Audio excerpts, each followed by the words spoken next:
Hello students, welcome to our today session जिसका नाम है रैंक का जुनून। इसका मतलब ये कि अगर आप जेईई एडवांस के लिए ये सोच रहे हैं कि कैसे आप अच्छी रैंक ला सकते हैं और यदि आपके अंदर वो जुनून है कि मुझे इस बार जेईई एडवांस के अंदर अपनी अच्छी से अच्छी रैंक लानी है, तो ये सेशन आपके लिए बहुत ही इंपॉर्टेंट प्रूव होने वाला है। और इस सेशन की तैयारी हमने इस तरीके से की है कि ईयर्स ऑफ एक्सपीरियंस, टॉपर्स के साथ बात, उनके टेस्टिमोनियल्स, उनके वीडियोस, पर्सनल इंटरेक्शंस और सक्सेसफुल स्टोरीज जो सक्सेसफुल स्टूडेंट्स हैं उन सबके साथ बात करके अपने एक्सपीरियंस से ये कंक्लूड किया है, ये पॉइंट्स बनाए हैं जिनका हम ये मानते हैं कि अगर आप फॉलो करेंगे तो डेफिनेटली आपका जो रैंक का जुनून है, जो रैंक अच्छा लाना आप चाहते हैं, उसको आप डेफिनेटली सेटिस्फाई कर पाएंगे। तो लेट्स स्टार्ट टुडेज सेशन। आज के सेशन में सबसे पहले तो मैं आपको एक टेंटेटिव आइडिया दे रहा हूं अबाउट व्हाट। मैं आपको एक टेंटेटिव आइडिया दे रहा हूं अबाउट द रैंक्स के किस मार्क पे आपको कैसी रैंक मिलेगी। तो आपके मार्क्स का यहाँ जो क्राइटेरिया है ये टेंटेटिव है। मैंने आपको पहले ही कहा year by year her paper के साथ में ये फ्लक्चुएट करता है, लेकिन आप एक आइडिया ले सकते हैं कि आपको इतने नंबर के ऊपर काम करने पर इस रेंज के अंदर रैंक मिलेगी। तो आपका जो भी रैंक का क्राइटेरिया है, जो भी रैंक का जुनून है, जो भी रैंक का विजन है, उसको आप यहां कंपेयर करके देख सकते हो कि कहां आपको जाना है, कितने मार्क्स के लिए आपको पेपर में अपनी स्ट्रैटेजी प्लान करनी है। Now let's talk about the plan जो हमने बनाया है, जो हमें लगता है कि आपके लिए बहुत ही अच्छा साबित होने वाला है। तो सबसे पहला पॉइंट ये है कि आपको ये मैं नहीं कह रहा हूं, मैंने आपको पहले ही कहा कि ये सब हमने बहुत डिस्कशन, बहुत एक्सपीरियंस के साथ और सक्सेसफुल लोगों, बच्चों के साथ बात करके, उनके एक्सपीरियंस के भी साथ में और उनको ऑब्जर्व भी करके ये कंक्लूड किया है। तो पहला पॉइंट इंपॉर्टेंट ये है कि आपको प्रीवियस ईयर क्वेश्चन, जिनको कि हम पीवाईक्यूज कहते हैं, जरूर सॉल्व करने चाहिए। पहला बेनिफिट ये है कि आपको इससे क्लियरली ये मालूम पड़ जाता है कि जेईई मेंस और जेईई एडवांस जो है उनके पैटर्न का डिफरेंस क्या है। एक के लिए आपकी रिक्वायरमेंट्स अलग हैं। जेईई एडवांस के अंदर आपके लिए केवल फॉर्मूला पढ़ लेना, उसकी प्रैक्टिस कर लेना सफिशिएंट नहीं है। ये आपको जेईई एडवांस के पीवाईक्यू करने के बाद में समझ आ जाता है। तो पहला फायदा आपके लिए यहाँ पे ये निकल के आ रहा है पीवाईक्यूज करने का। समझ में आया आपको? दूसरी बात यह है कि पीवाईक्यूज आपको ये भी बताते हैं कि आपको कंसेप्ट की जो डेप्थ है वो अचीव करनी पड़ेगी। जेईई एडवांस में आप देखेंगे कि जेईई मेंस अच्छा करने के बाद भी जब आप जेईई में एडवांस के पीवाईक्यूज कर रहे हैं, क्वेश्चंस में अटक रहे हैं, क्वेश्चंस के साथ आपको लड़ना पड़ रहा है, तो आपको समझ में आएगा कि कंसेप्ट्स की डेप्थ भी जरूरी है। यानी कि अब समय है उन कंसेप्ट्स की गहराई में जाकर देखने का, उनको अच्छे से समझने का, ताकि उन क्वेश्चंस को आप क्रैक कर सके पेपर में। यह जो गैप आपको मिल रहा है, जो ड्यूरेशन आपको मिल रहा है, ये इसी के लिए मिल रहा है। दूसरी चीज, प्रैक्टिस करें अपने मॉक टेस्ट को और अपने सैंपल पेपर्स को।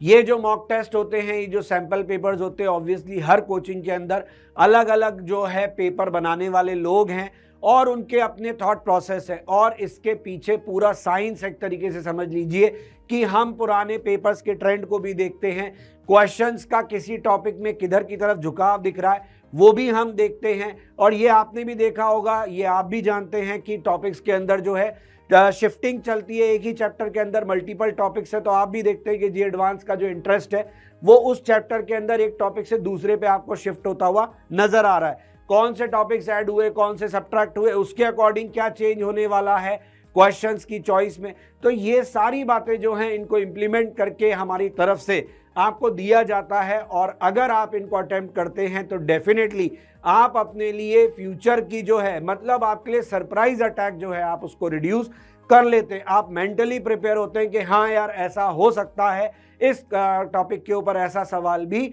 बन सकता है। तो ये सब आपको नयापन जो है इसके बारे में जानने का मौका यहीं से मिलता है, तो ये आपको जरूर करने चाहिए। दूसरा बेनिफिट ये है कि ये आपको मेंटली और फिजिकली इक्विप करते हैं, क्योंकि आपके जेईई एडवांस का जो ड्यूरेशन है, उस ड्यूरेशन के लिए आपको ना केवल फिजिकली बल्कि मेंटली भी इक्विप होना जरूरी है। तो आप उस हैबिट में आएंगे कैसे? With the help of these papers only. तो आगे बढ़ते हैं। अगला इंपॉर्टेंट पॉइंट क्या है? अगला इंपॉर्टेंट पॉइंट है कि हमने पीवाईक्यूज कर लिए, हमने मॉक टेस्ट और सैंपल पेपर्स भी कर लिए। अब उसके बाद क्या? तो ये एक एक स्टेप जो मैं आपको बता रहा हूं, ये सब आपके लिए स्टेप बाय स्टेप फॉलो करना बहुत जरूरी है। यहां पहुंचने के बाद लोग सोचते हैं कि बस कर लिया मैंने अपना काम। अरे यहाँ पे आपका काम खत्म नहीं हुआ। जैसे मैं कहता हूँ बच्चों को कि आप अगर अपने मॉक टेस्ट कर रहे हो, सैंपल पेपर कर रहे हो, तो आपको डेज का गैप लेना चाहिए। यानी आज आपने किया, कल ब्रेक लो, परसों फिर आप अगला पेपर अटेम्प्ट करो। और उस ब्रेक में आपको क्या करना है, आज के पेपर में जो आपने गलतियां करी, उन गलतियों को, जिन कंसेप्ट्स में आपको वीकनेस लगी, उन वीकनेसेस को आप रेक्टिफाई करो, उन पे काम करो। तो ये बहुत ज़रूरी है आपके लिए। केवल पेपर अटेम्प्ट करना ज़रूरी नहीं है, उसके अंदर जो वीकनेस निकल के आ रही है, जहां कमी निकल के आ रही है, उस पर काम करना भी बहुत ज़रूरी है। तभी जाके आपका फाउंडेशन स्ट्रांग होगा, जिसके ऊपर आप अपनी जेईई एडवांस की जो रैंक है उसकी इमारत खड़ी कर सकोगे। अगली बात जो हमारे लिए बहुत ज़रूरी है वो स्क्रूटनाइज योर स्ट्रैटेजी। हम सभी लोग बिना स्ट्रैटेजी के पेपर में नहीं जाते हैं, बिलीव मी और नॉट। आपको नहीं पता, लेकिन आपकी भी अपनी कोई स्ट्रैटेजी होगी।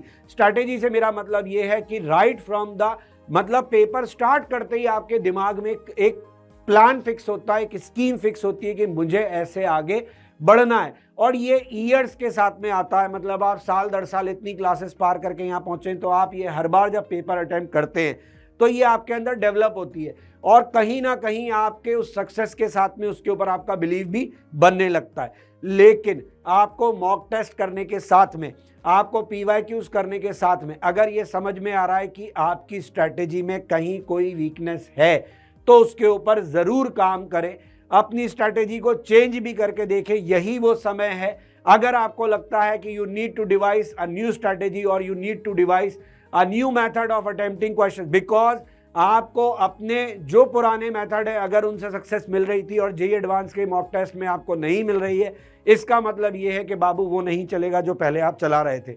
यहां आपको सोचना समझना पड़ेगा। जैसे कि बहुत सारे लोग पीसीएम में से पहले कोई एक पर्टिकुलर सब्जेक्ट उठाना शुरू करते हैं, उनको लगता है कि इससे मेरा स्टार्ट बहुत अच्छा है, ये भी एक स्ट्रैटेजी का पार्ट है।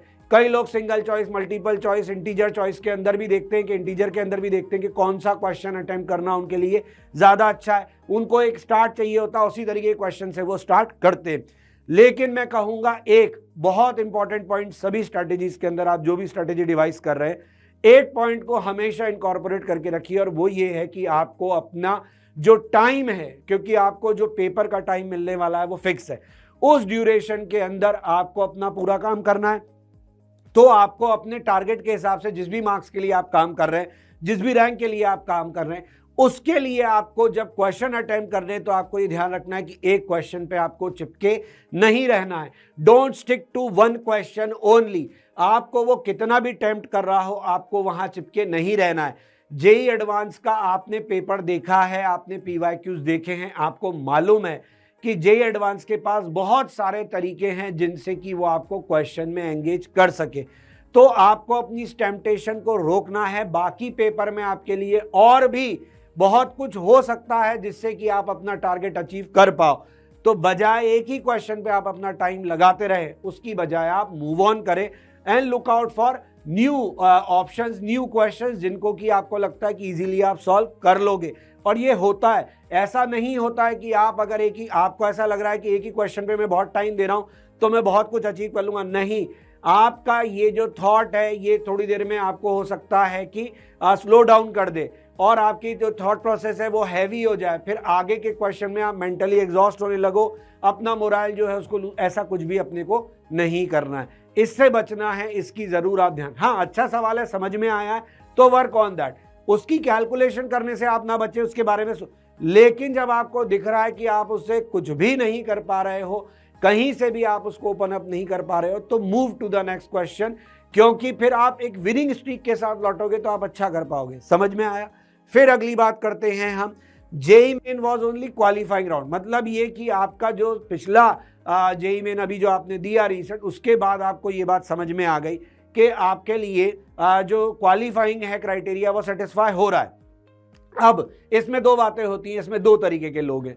पहले तरीके के लोग वो हैं जिनका जेईई मेंस बहुत अच्छा गया और उनके लिए एडवांस में ये चीज़ नेगेटिव हो जाती है, क्योंकि वो इसी बात से पम्प्ड अप रहते हैं, वो इसी बात से फूले नहीं समाते हैं, और वो क्या है कि ओवर कॉन्फिडेंस में जेईई एडवांस तक पहुंच जाते हैं, जबकि उनको इस डिफरेंस को रियलाइज करना पड़ेगा। डिफरेंट बॉल गेम है दोस्त, तो ये आपको समझना पड़ेगा। तो उस फूक में अपने को नहीं चलना है, पहली बात।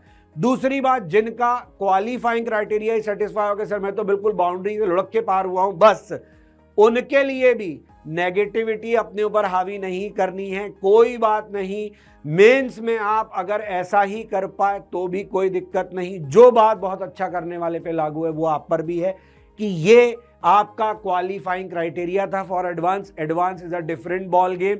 आपको उस डिफरेंट बॉल गेम के बारे में ध्यान रखते हुए, उस डिफरेंट एग्जाम के बारे में ध्यान रखते हुए, उसके पैटर्न को ध्यान में रखते हुए, उसके क्वेश्चन की डेप्थ को ध्यान में रखते हुए काम करना है। तो इसलिए आप ये बात ध्यान में रख के चले कि इससे आपका जो मेंटालिटी है, आपकी जो स्ट्रीक है, उसमें फर्क नहीं पड़ना चाहिए। अपना फोकस अब आपको आगे शिफ्ट करके उसके हिसाब से तैयारी करते हुए चलना है।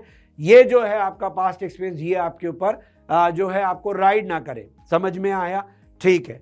फिर अगली बात यह है कि आपके कोचिंग में जो भी टेस्ट हो रहे हैं, जितने भी ऑल इंडिया टेस्ट सीरीज हैं, जो भी आप अटेम्प्ट कर रहे हैं, उनको आप कभी नहीं छोड़े।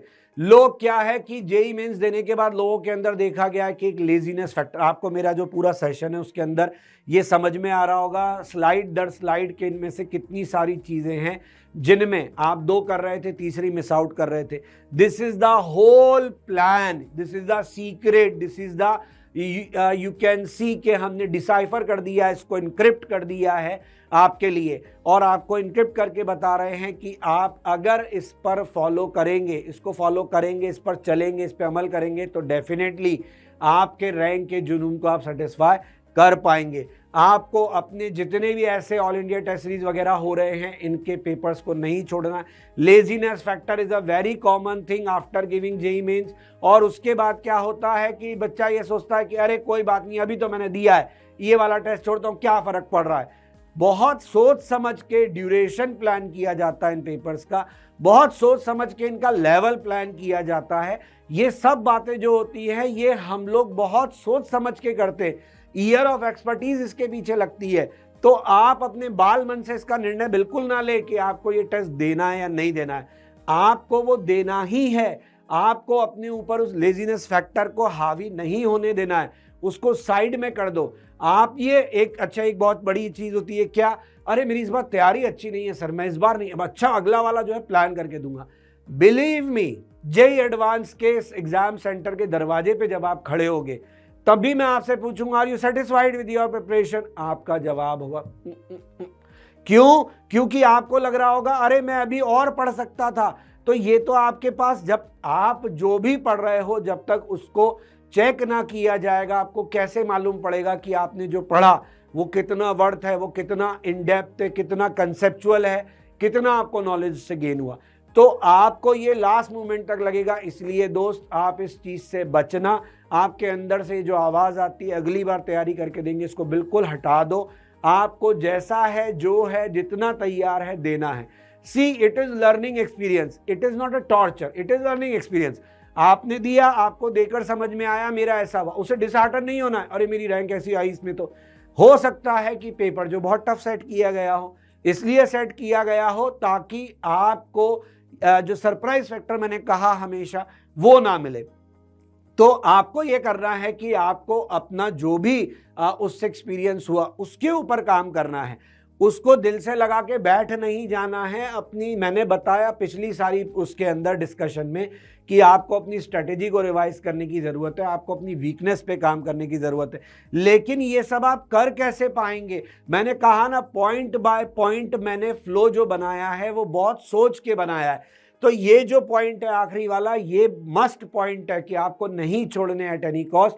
आप किसी टॉपिक में अंदर, अगर आपको लग रहा है कि अरे इसमें तो यही टॉपिक्स आ रहे हैं, मान लो पार्ट टेस्ट हो रहा है, आपको लग रहा है अरे हम तो इसमें बहुत बढ़िया से कर लेंगे, तो बहुत आसान, दो, आप जरूर दो। आप अपने आप के उस जो भी आपका फॉल्स कमिट अंदर से वो आ रहा है, उसको किल करके उसको आगे बढ़ो और ये अटेम्प्ट जरूर करो।